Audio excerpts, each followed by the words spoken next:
Students, आज हम basic thermodynamics करने वाले हैं, जिसमें हम थर्मोडायनेमिक्स में बेसिक डेफिनेशंस जो इन्वॉल्व हैं उनको पढ़ेंगे। तो जैसा कि आप देख सकते हैं यहाँ थर्मोडायनेमिक्स हम पढ़ने वाले हैं। तो थर्मोडायनेमिक्स बेसिकली होता क्या है? Thermodynamics is defined as the branch of science which deals with energy interactions and its effect on system and surroundings. Energy interactions दो फॉर्म में होती हैं थर्मोडायनेमिक्स में, हीट एंड वर्क। तो एनर्जी इंटरैक्शंस के बाद दूसरा वर्ड जो हमें एक्सप्लेनेशन चाहिए वो है system. What is a system? System is the fixed mass or region in space where our volume is concentrated.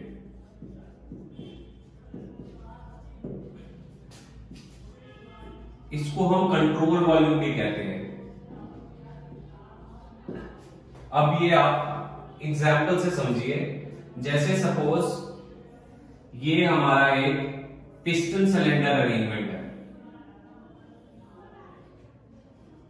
आपने आईसी इंजन में पढ़ा होगा, दिस इज सिलेंडर। बेसिक अगर आपको पता होगा इस इंजन का, दिस इज पिस्टन। तो अगर हमारा फोकस ये है सिस्टम का, तो ये हमारा कंट्रोल वॉल्यूम है, जो कि आईसी इंजन में होता है हमारा कंट्रोल वॉल्यूम, जिसमें हम सक्शन, एग्जॉस्ट सब कुछ देखते हैं, सब स्ट्रोक्स देखते हैं। तो ये हमारा कंट्रोल वॉल्यूम हो गया इस केस में। अब अगर हम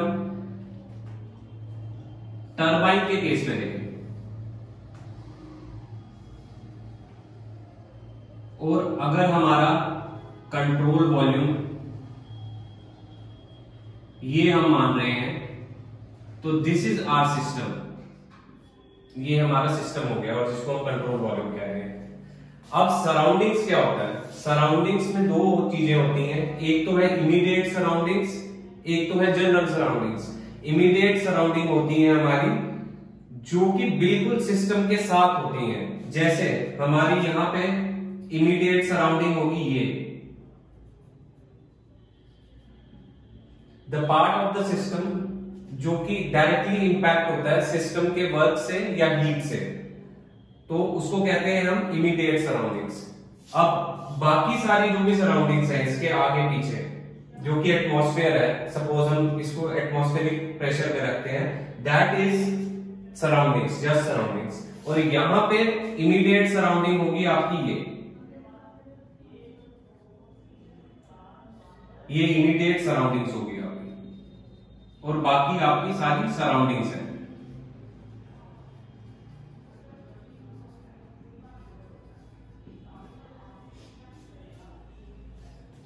अब इसमें हमें दो चीजें और करनी है, which is boundary. What is boundary?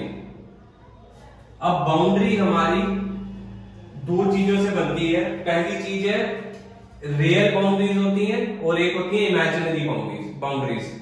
अब इमेजिनरी बाउंड्री हम कंसीडर करते हैं, जैसे हमने ये ले लिया जो कि हमारा कंट्रोल वॉल्यूम था।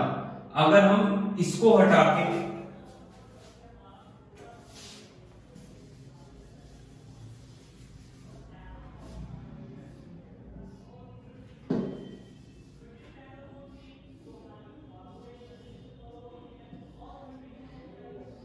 ये हमारा टरबाइन है, इसको टरबाइन हम पावर प्लांट में पढ़ेंगे कि वेलोसिटी डिक्रीज हो रही है।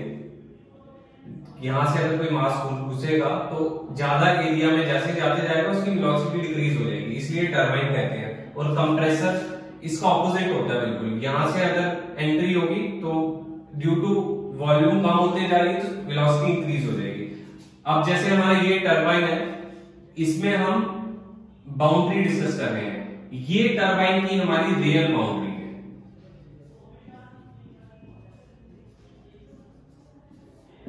अब हम अगर इमेजिनरी बाउंड्री लें, इमेजिनरी बाउंड्री जैसे इस केस में आप देखिए, इमेजिनरी बाउंड्री हमारी कुछ भी हो सकती है। जैसे हम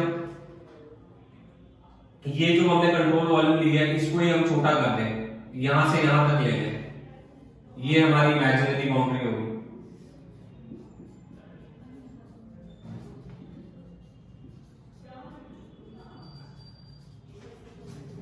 या अगर हम इसी चीज में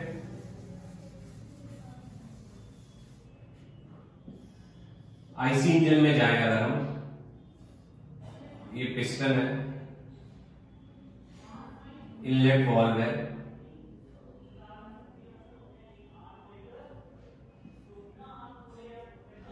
तो देखिए अगर हमारा इमेजिनरी बाउंड्री हम सपोज ये कंसीडर कर रहे हैं, तो ये हमारी इमेजिनरी बाउंड्री होगी जो कि हम कंसीडर करते हैं। मगर रियल बाउंड्री तो यही है ना, जो कि आईसी इंजन की बाउंड्री है, because of its size, that is the real boundary. और इसमें इमेजिनरी और रियल बाउंड्री में मुझे लगता है आपको फर्क समझ आ गया होगा। अब हम नेक्स्ट चीज करने वाले हैं, what are intensive and extensive properties, जो कि थर्मोडायनेमिक्स में अनदर बेसिक है, जो कि बहुत इंपॉर्टेंट है और बहुत क्वेश्चंस भी आते हैं जिससे।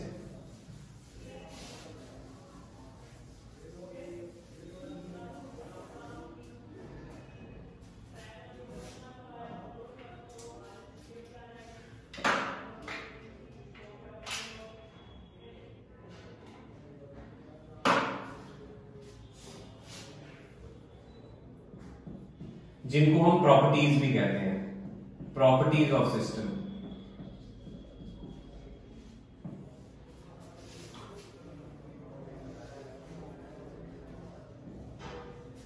अब ये दो टाइप की होती हैं, इंटेंसिव, एक्सटेंसिव। प्रॉपर्टी वैसे होती क्या है? Any characteristic of the system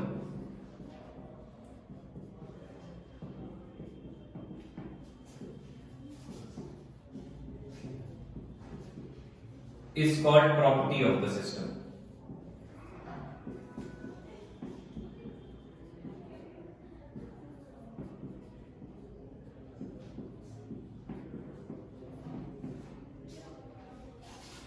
अच्छा, इंटेंसिव को हम इंट्रिंसिक प्रॉपर्टीज भी कहते हैं, एक्सटेंसिव को हम एक्सट्रिंसिक प्रॉपर्टीज भी कहते हैं।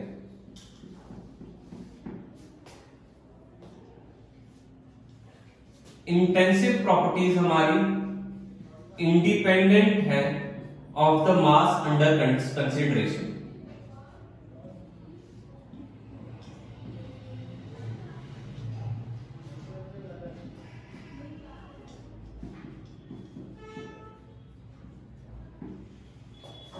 Extensive property depends on the mass under consideration.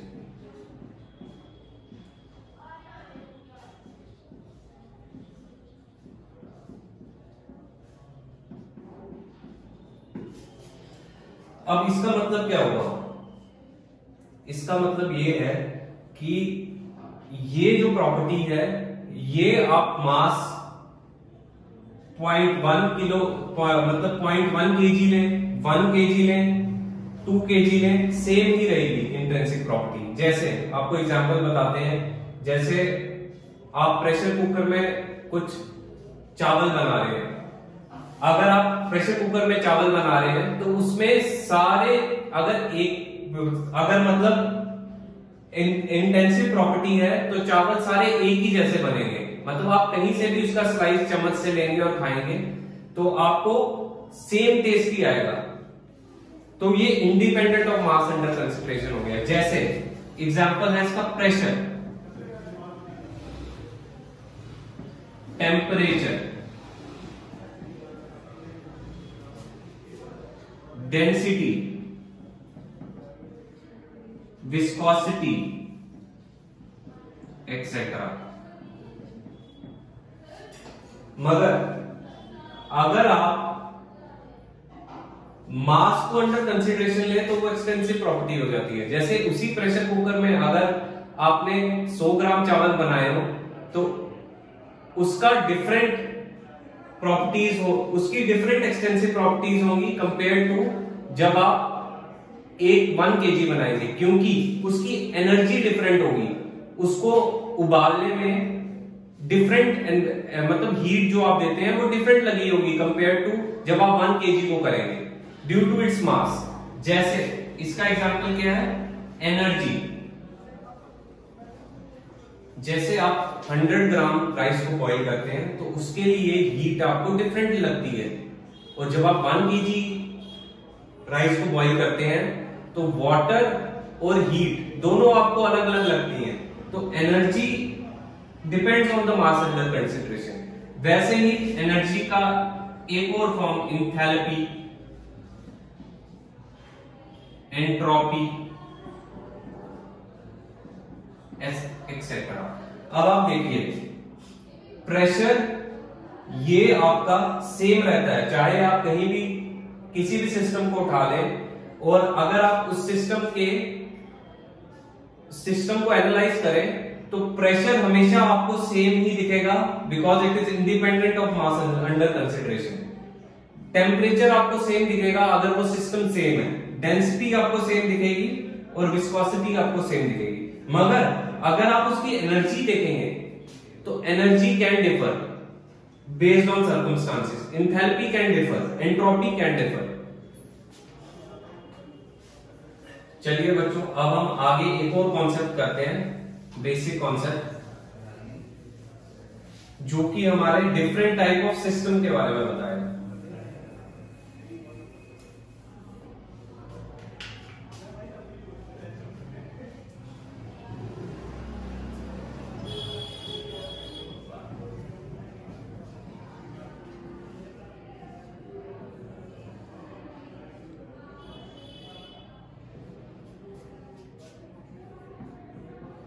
Open system, close system, isolated system. Open system वो हो गया जिसमें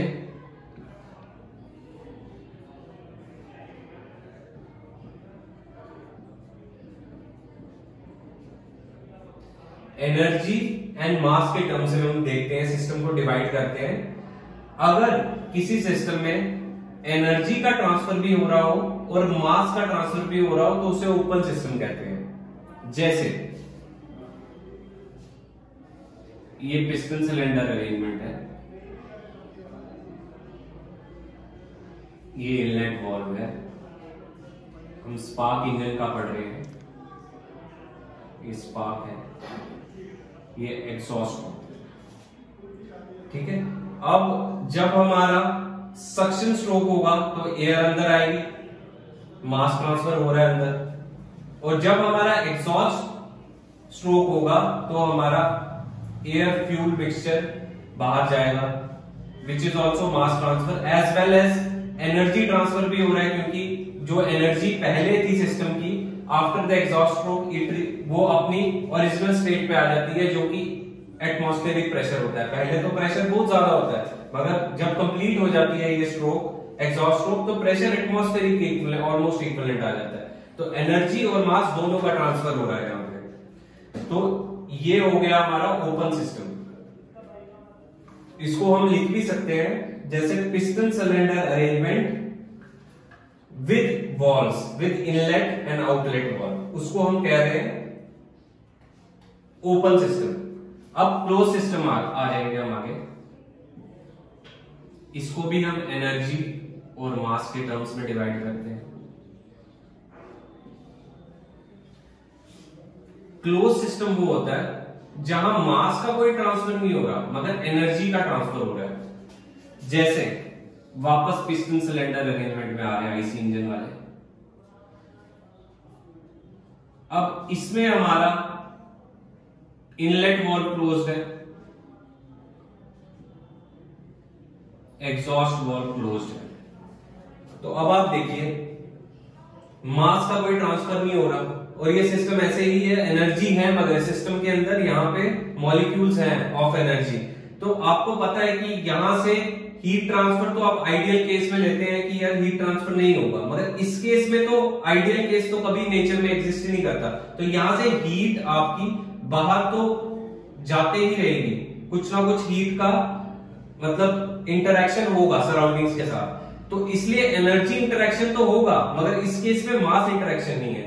तो इसको हम ऐसे भी लिख सकते हैं कि piston cylinder arrangement but without inlet and outlet valves functioning. ये हो गया हमारा क्लोज सिस्टम।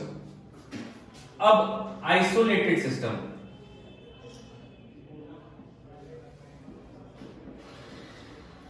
आइसोलेटेड सिस्टम में ना एनर्जी इंटरेक्शन होता है ना मास इंटरेक्शन होता है, मगर ये तो काफी हाइपोथेटिकल है, क्योंकि इसको आप ऐसा समझ रहे हैं कि ना ये तो आइडियल केस हो गया जो कि कभी एग्जिस्ट ही नहीं करता। इसी चीज में अगर हम बोले कि हीट इंटरेक्शन ही नहीं हो रहा तो ये तो कभी पॉसिबल ही नहीं है, मगर क्योंकि ये पार्ट ऑफ द सिस्टम है तो हम इसको पढ़ते हैं। इसका एग्जांपल हम यूनिवर्स ले सकते हैं, क्योंकि जो भी इंटरेक्शन हो रहा है एनर्जी मास का वो विद इन यूनिवर्स हो रहा है, उसके बाहर कुछ नहीं हो रहा है, तो इसलिए इसको आइसोलेटेड सिस्टम ले रहे हैं universe.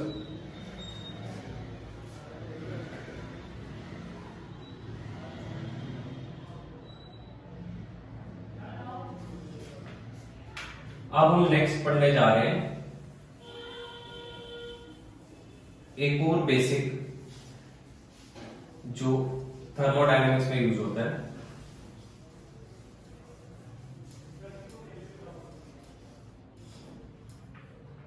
which is known as difference between work and heat and properties, जो कि हमने इंट्रिंसिक और एक्सट्रिंसिक प्रॉपर्टीज पढ़ी। अब प्रॉपर्टीज का वर्क एंड हीट से ये डिफरेंस है कि प्रॉपर्टीज आर स्टेट फंक्शंस और पॉइंट फंक्शंस। अभी मैं इसको एक्सप्लेन करूंगा, पहले मैं डिफरेंसेस कोट कर रहा हूं सारे। अच्छा, ये आपका इंडिपेंडेंट ऑफ पास्ट हिस्ट्री है।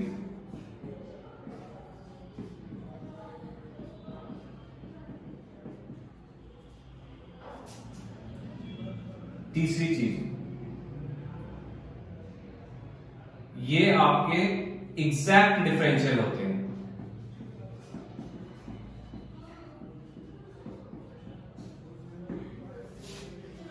वर्क एंड हीट आपका पाथ फंक्शन है,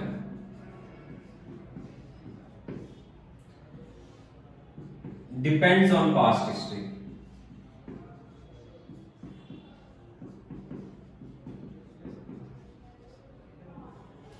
इन एग्जैक्ट डिफरेंशियल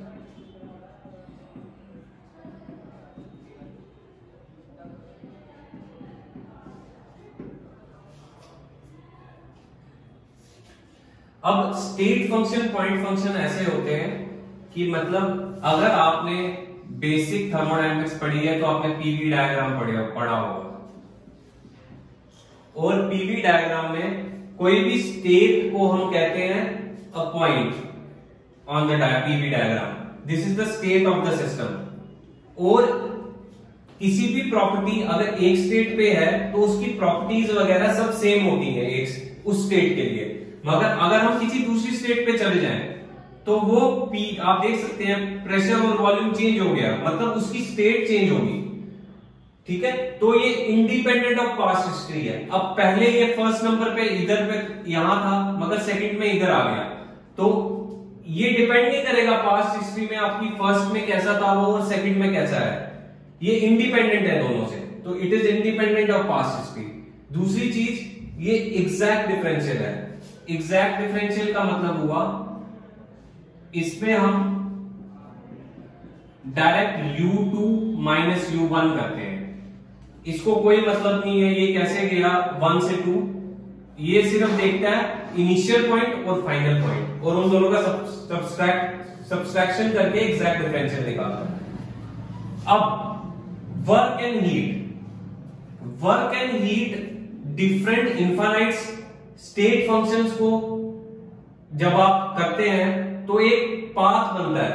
जब आप डिफरेंट स्टेट फंक्शंस को, सपोज ये 1 है, ये 2 है, ये 3 है, ये 4 है, ऐसे आप जब करते जाएंगे तो इनफाइनाइट स्टेट फंक्शंस को जब आप ऐड अप करेंगे तो एक पाथ फंक्शन मिलेगा जिसको कि प्रोसेस पाथ कहते हैं। ये आपका हो गया प्रोसेस पाथ।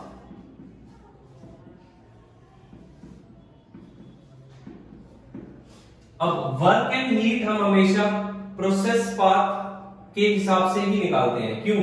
आपने पढ़ा होगा कि वर्क को हम area under the PV curve कहते हैं।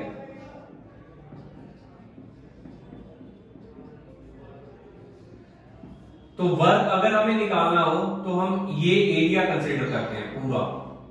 तो मतलब इसको पूरे प्रोसेस पाथ पे ये डिपेंड है। तो ये पास्ट हिस्ट्री पूरी इसको पता होना चाहिए कि क्या क्या हो रहा है पास्ट हिस्ट्री में, तभी आप पूरा एरिया निकाल के उसका पीवी कर्व ड्रॉ करके और आप पूरे वर्क निकाल सकते हैं। जैसे आप यहां से जम्मू से दिल्ली जा रहे हैं, अब अगर आप प्रॉपर्टीज में आएंगे तो उसको कोई मतलब नहीं है आप मतलब कैसे पहुंचे, यहां से आपने जलंधर गए, आप अंबाला गए, कोई फर्क नहीं पड़ता, उसको है जम्मू।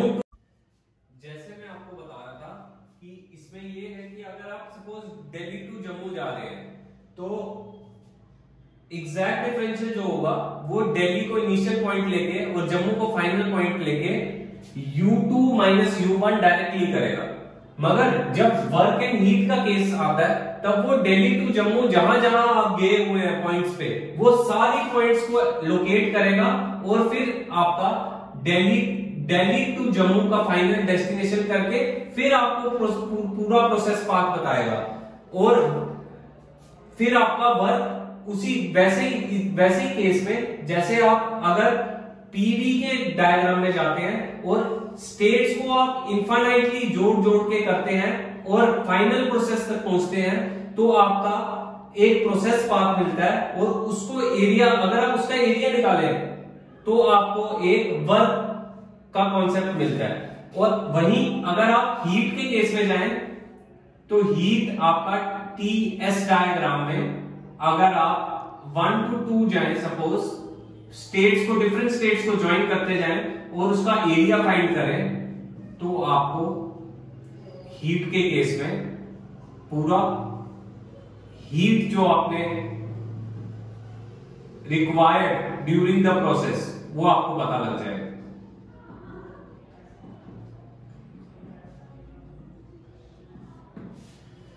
तो इससे हमारा अच्छा, इसमें ये इनएग्जैक्ट डिफरेंशियल है। इनएग्जैक्ट डिफरेंशियल का मतलब ये हुआ ये U2 माइनस U1 नहीं होगा, this is the integration of all the works, all the state functions. तो इसको हम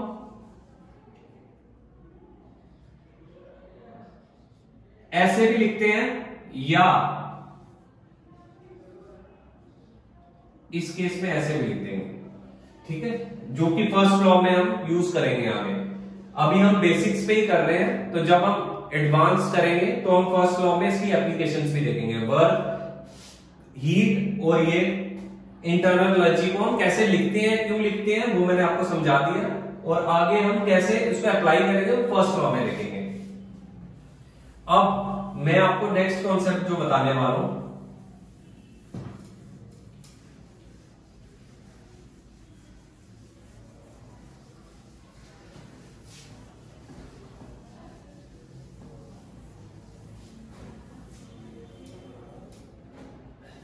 वो है थर्मोडायनामिक इक्विलिब्रियम।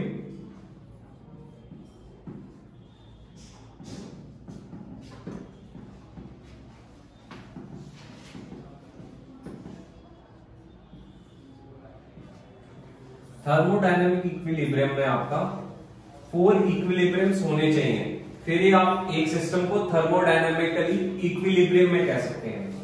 पहला, थर्मल इक्विलिब्रियम होना चाहिए आपका।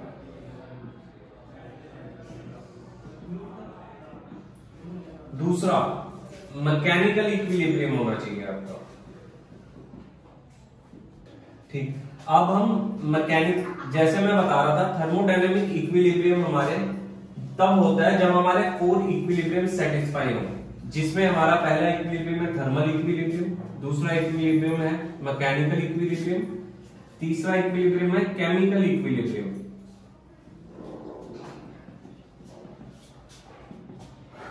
चौथा इक्विलिब्रियम है हमारा फेज इक्विलिब्रियम।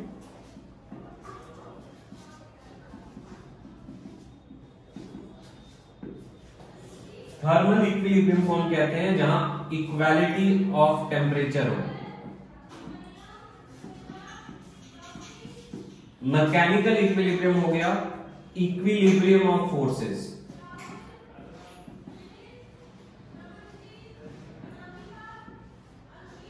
केमिकल इक्विलिब्रियम में no chemical potential should be there for reaction to occur.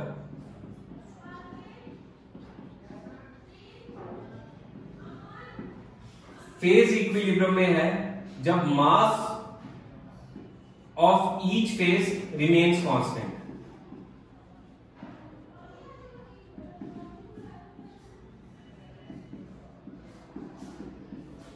Phase equilibrium का जो फेज डायग्राम पढ़ते हैं मटेरियल साइंस में, उसमें आपको पता होगा कि फेज कभी भी, जब आप सॉलिड टू लिक्विड या लिक्विड टू गैस कभी भी आप जाते हैं ऐसे, तो वहां पे फेज हमेशा कांस्टेंट रह ही नहीं सकता। केमिकल इक्विलिब्रियम, केमिकली जनरली कोई भी ऐसा मटेरियल है ही नहीं जो केमिकली रिएक्ट ना करे, बट हम अंडर आइडियल कंडीशन कह रहे हैं कि केमिकल इक्विलिब्रियम अगर होगा या फेज इक्विलिब्रियम होगा या मैकेनिकल इक्विलिब्रियम होगा या थर्मल इक्विलिब्रियम होगा तो थर्मोडायनेमिक इक्विलिब्रियम होगा। मगर अगर थर्मोडायनेमिकली इक्विलिब्रियम कोई मटेरियल होगा तो वो इंटरेक्शन ही नहीं कर पाएगा सराउंडिंग्स के साथ, तभी हम उसको डेड स्टेट में कहते हैं मटेरियल को। अगर कोई मटेरियल थर्मोडायनेमिकली इक्विलिब्रियम में होगा तो उसका हीट वर्क के केस में कोई ट्रांसफर ही नहीं होगा in with the surroundings in the form of heat and work, तो उसको हम डेड स्टेट कहते हैं।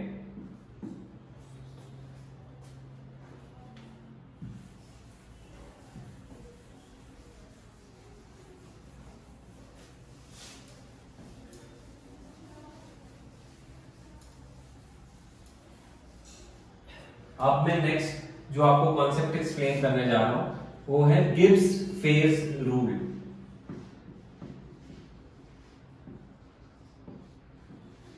जो कि बेसिक कॉन्सेप्ट है अगेन थर्मोडायनेमिक्स में।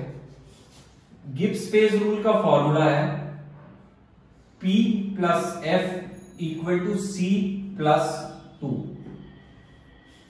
अब ये 2 इसलिए आया है क्योंकि यहां प्रेशर एंड टेम्परेचर को कांस्टेंट लिया गया है इस रूल में, गिब्स फेज रूल में, इस कारण 2 लिया गया है। यहां P है number of phases present,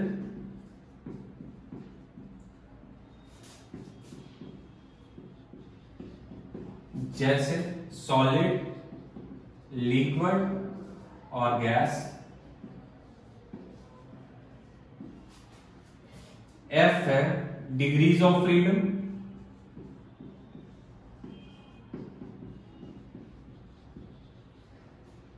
C है number of components present,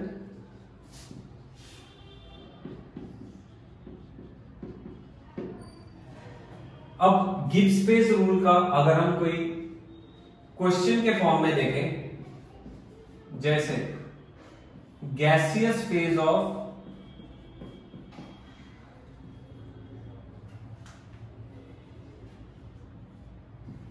N2NO2, suppose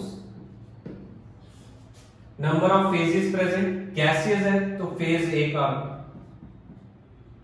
phase आपका 1 है। डिग्री ऑफ फ्रीडम हम निकालते हैं हमेशा इसमें। कंपोनेंट्स क्या हैं, N2NO2, तो कंपोनेंट्स 2 हो गए। अब हम इस फॉर्मूला में अगर निकालेंगे तो हमारा सॉल्यूशन आएगा 1 plus F equal to 2 plus 2, F equal to 3। मतलब अगर आप इसमें 3 वैल्यूज कांस्टेंट रखेंगे तो आपको एक ऐसा पॉइंट मिलेगा जो आपका गैसियस फेज ऑफ N2 और O2 को एक्सप्लेन कर पाएगा, और वो यूनिक पॉइंट होगा। जैसे इसके अंदर हम डिग्री ऑफ फ्रीडम डिफाइन भी ऐसे करते हैं कि number of independent intrinsic properties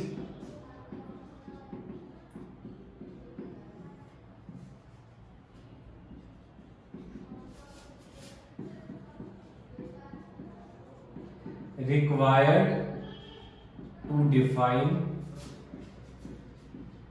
the state of a system।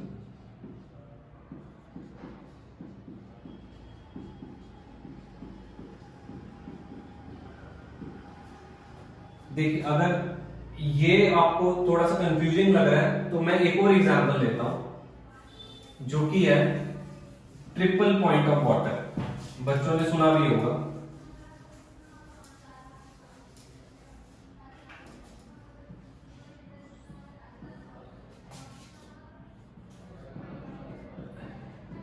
Triple point of water, triple point of water इसलिए कहते हैं क्योंकि यहां पे सॉलिड, लिक्विड एंड गैस को एग्जिस्ट करते हैं एक सिंगल पॉइंट पे। तो इसको अगर हम इस फॉर्मूला में डालेंगे, नंबर ऑफ फेजेस प्रेजेंट, मैंने आपको बताया सॉलिड, लिक्विड और गैस एक ही पॉइंट पे एग्जिस्ट करते हैं, तो 3 फेजेस हो गए। डिग्री ऑफ फ्रीडम हमें निकालना है, नंबर ऑफ कंपोनेंट्स वाटर ही है तो एक ही है, तो F हमारा 0 आ जाएगा। अब F इक्वल टू 0 से क्या मतलब है कि ये ट्रिपल पॉइंट ऑफ वाटर एक ही पॉइंट है, और वो एक पॉइंट एक ऐसा पॉइंट है जिसमें वो एक फिक्स पॉइंट है, उसकी एक फिक्स्ड वैल्यू है, उसको आप चेंज नहीं कर सकते, और उसकी वैल्यू हम प्रेशर और टेम्परेचर के टर्म्स में, जैसे आपने पढ़ा होगा कि प्रेशर की वैल्यू ये है ट्रिपल पॉइंट पे और टेम्परेचर ये होता है, तो ये फिक्स्ड वैल्यूज है ट्रिपल पॉइंट की, तभी डिग्री ऑफ फ्रीडम 0 है। मतलब आप इसको मतलब छेड़ नहीं सकते। ये ट्रिपल पॉइंट एक ही पॉइंट है जो एग्जिस्ट करेगा किसी P, और अगर आप गिब्स फेज रूल में या पीवी डायग्राम में भी जाएंगे या पीटी डायग्राम में जाएंगे, जो कि हम आगे एडवांस कोर्स में पढ़ेंगे, तो आपको एक ही पॉइंट मिलेगा वो जहां triple point of water exist करेगा, और वो पॉइंट ये है। तो ट्रिपल पॉइंट ऑफ वाटर को आप एक ही पॉइंट पे देखेंगे, इसलिए डिग्री ऑफ फ्रीडम इसका 0 आ रहा है। अगर डिग्री ऑफ फ्रीडम इसका 1 आता तो मतलब आप एक प्रेशर या टेम्परेचर को फिक्स करके उसको डिफरेंट प्रेशर्स पे भी देख सकते थे, मगर इसमें 0 आया मतलब एक ही प्रेशर, एक ही टेम्परेचर पे ही आपको मिलेगा डिग्री, इसका ट्रिपल पॉइंट ऑफ वाटर, वो चेंज नहीं हो सकता। आई होप आपको ये समझ आ गया होगा।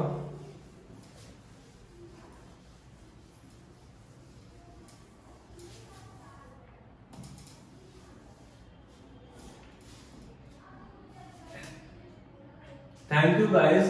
इसमें मैंने थर्मोडायनेमिक्स के आपको बेसिक टर्म्स बता दी हैं ये सब, ताकि आपको एक आइडिया हो जाए कि थर्मोडायनेमिक्स में कैसे प्रोसीड करने लगे हैं।